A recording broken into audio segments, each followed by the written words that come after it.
Mr. West, first question, biggest challenge facing Beaumont, and how do you plan to address it? Well, I think we have a perception vein. We're in a declining city, our population is shrinking, and I think that's because we're unattractive in many areas, and we need to improve on our public health care and public service, because safety is so important, our infrastructure, and certainly we need some youth initiatives, and I feel like several of these issues are currently not being addressed by the city. Why do you think you're the best person for mayor? Well, I think I'm in the business world, have been my whole life. So whenever I've seen challenges or problems, I go to them. I don't run away from them, because I understand when you show up at a problem, everybody has already acknowledged it's a problem. There's not an easy solution. So if you show up, you get to meet the other people there that are helping there to solve the problem. And then also then you can listen to the others and help come up with a solution. Because in business, I've made a lot of money solving problems, because that's when there's problems, when there's challenges, people need to address them. Oftentimes what you see in a municipal setting, and certainly I believe we're seeing here in Beaumont, is the city of Beaumont is failing to address problems. They're redirecting and trying to create something shiny over here to say, let's look away from these problems. But we all know they exist, and certainly our youth, there's a big one. We have too many unsupervised youth, and which creates a problem for our school district. And I think as a community, as the city, as the school district, as Lamar University, as LIT, as the churches, as the 501c3s, we need to have a coalition, and we need to move into these communities, and we need to help with the kids. How you eat the elephant is one bite at a time. It's not going to be an overnight solution, but you have to address that there's a problem in order to help solve the solution. And I feel at this point, we're not even addressing the problems. And I believe my business experience also allows me, in terms of accountability, respect, transparency, whether it's in your family, whether it's in your business, or whether it's in your church, it means something. It's something real. And if it exists, the business, the family, the church, it thrives. But when something's absent, it doesn't work. It goes away. Families break up, businesses fail. The same is true in the city. And I think what we're seeing is we don't have trust, we don't have transparency, we don't have accountability. And as a result, it is fragmenting, and we are having significant problems. Whereas if we create that by providing that kind of transparency that exists in business and everywhere else in life, when people ask questions, actually get them answers with dates associated with them, not flowery words that things will be better in the future. Let's talk about when is that future. Is it a year from now? Is it 5 years from now? Let's be honest. In order to solve a problem, you have to have a plan. And if you have a plan, you have to have a timeline. And whether we're talking about streets, whether we're talking about sewers, whether we're talking about drainage, I don't see the timelines.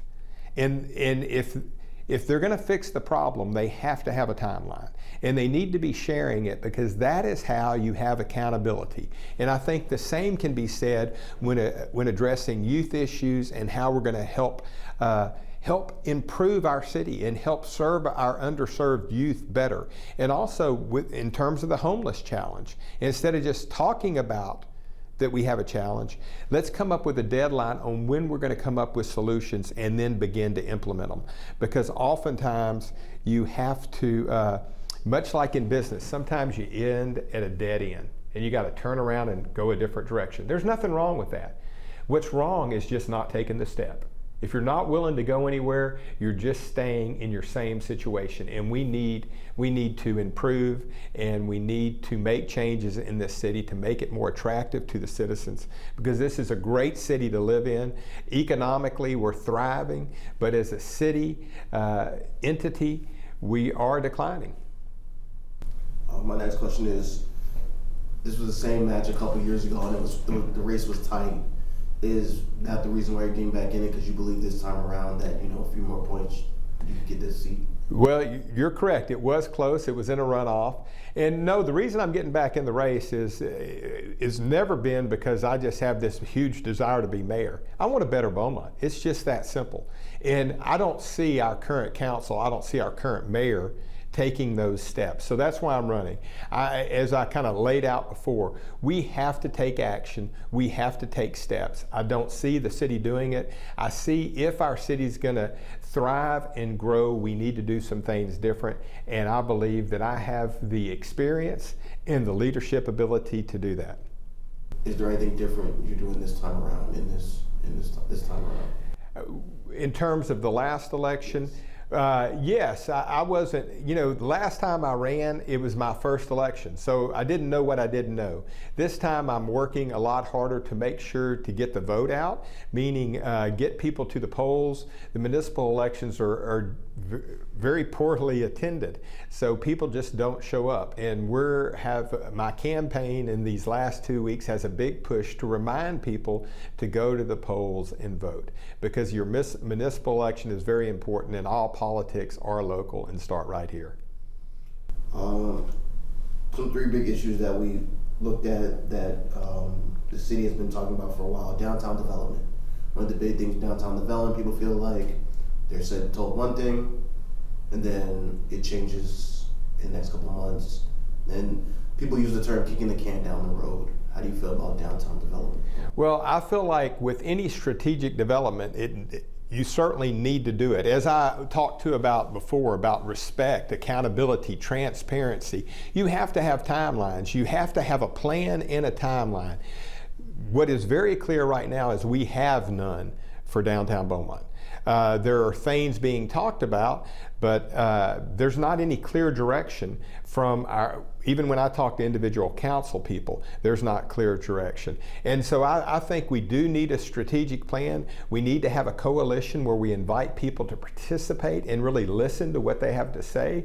And as we do that, I believe the strategic plan can grow, but also for downtown development to happen and to be effective, we also can't be ignoring the other challenges that we have here in our city, and which get back to youth initiatives, get back to crime and public safety. So it's got to be a multifaceted approach, and we have department heads, and we have city managers. We have everybody in place to do this. But I do believe downtown development is important, but it's not more than important than any one thing. It all requires a strategic plan. The next thing, we hear citizens always complaining about sewage and drainage throughout the city. You hear when it comes to sewage, people's toilets backing up in their home. Drainage, people's streets are flooded when rain's not even that bad. So how do you feel about that, and how would you address it?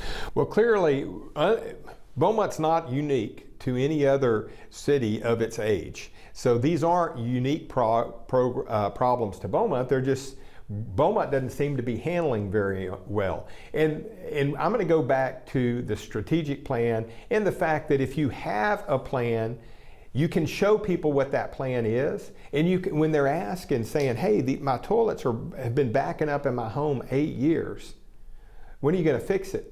What's wrong with giving them a timeline on when the city plans on fixing it? And if there is not a timeline, that tells you we're not doing a good job, because it means they don't know when, because they don't have a plan on how to fix it.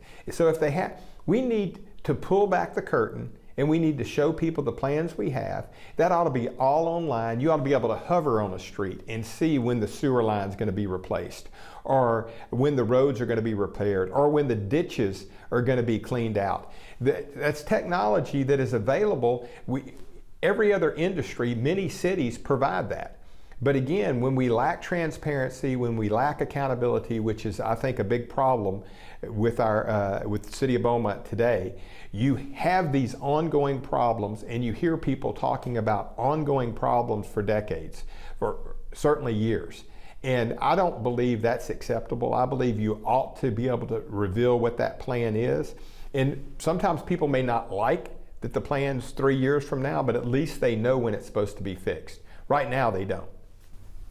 And the last one would be, crime in Beaumont, it's not running rampant, but the numbers the police say they are seeing, most of the crimes, especially violent crimes, are committed by juveniles. So how do you feel about that? And is there an answer? Is there some way to fix it? Well, I think Yes, I mean, I think there are solutions. Right, currently we have several 501c3s in this community that work hard to reach the youth and to provide services to them. We have too many unserved, unsupervised youth in our city. Again, not a problem unique just to Beaumont, but other communities address it so much better. Our current city approach from the city government is there is no approach. They don't do anything to help. And one thing you've seen on my website and you hear me talk about is I believe in youth initiatives, youth coalition, working with the school district, working with Lamar, working with LIT and the churches. We have to have more programs for our youth starting at a young age in these communities where they don't have access. Because if we want to get a different result, we've got to do things differently. And if we continue to do the same things, it's not going to get better. You know, and like you said, our most violent offenders are 12 to 17 years old, and that's a problem. These kids, they need to know people care. Our community needs to show up to them. So when people are voting for Roy West can't fix these problems, but Roy West running for mayor, what I'm going to do is I'm going to invite the community to be a part of the solution. We as a community, just like when it floods, just like when there's a hurricane, we've got to show up for our neighbors. If we want a better Beaumont, that is the way we're going to get a better Beaumont. My last question is there an issue that you believe needs light shed on it that's not being talked about? Well, I think the youth initiative is a big one. I mean, we're not doing anything on that. Currently, our firefighters and paramedics, they're understaffed, and people have to wait way too long for an ambulance. And I have found that completely unacceptable whenever the fire union and the police union have endorsed me, and whenever I came out with numbers, I was told those numbers were wrong. Well, those numbers came from an open records request from the city of Beaumont. You know, it is appalling. We are in a public health crisis. Right now, if you call an ambulance, there's a high probability there will not be one available to be dispatched at that time.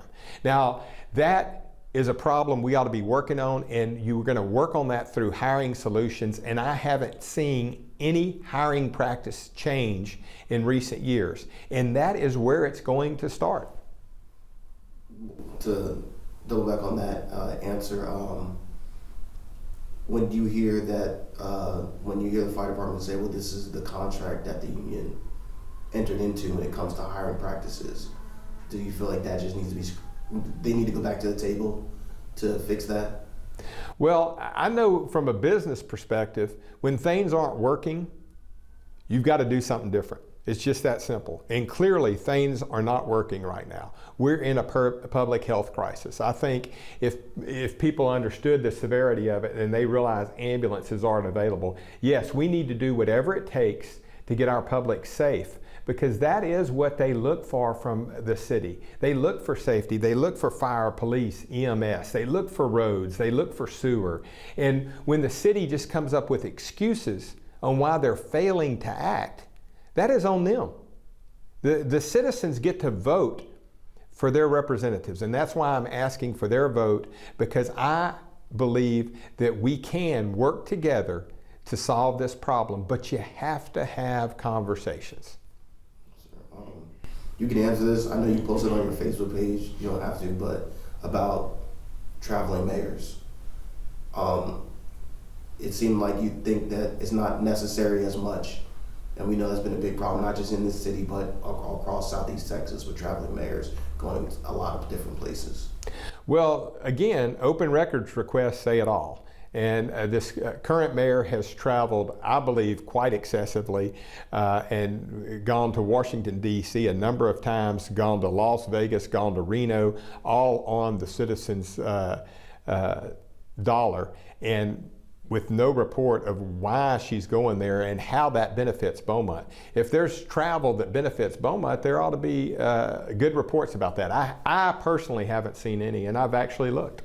So you mentioned several topics like downtown, homelessness, which I believe you're part of the homeless coalition here. What would your influence be as mayor for the housing, maybe not crisis here in Beaumont, but a potential housing crisis?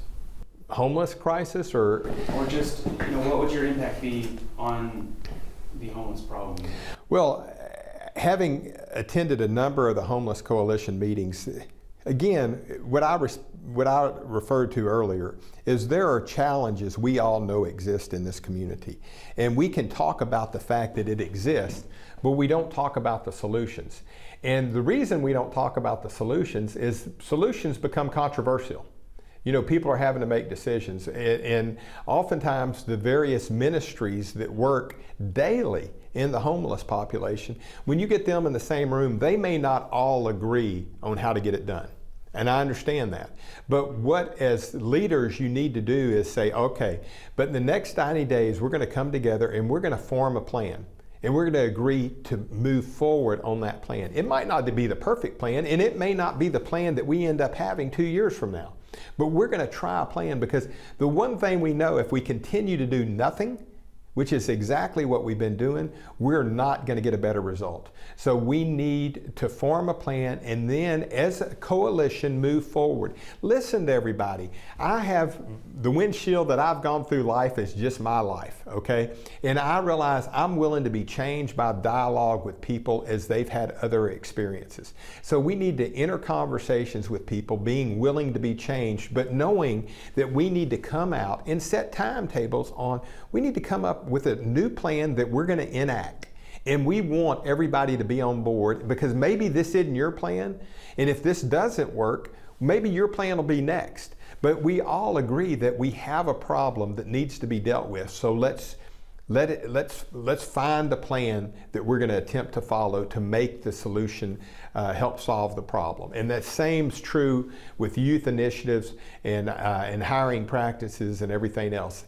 There's not a magic bullet. If it's easy, we wouldn't be having these problems. We wouldn't be having these discussions. But when you quit talking about them and you actually quit acknowledging that they even exist, that's where things get far worse and things decline at a rapid rate. And businesses just go out of businesses. Families fail and churches go away. Same can happen in a city.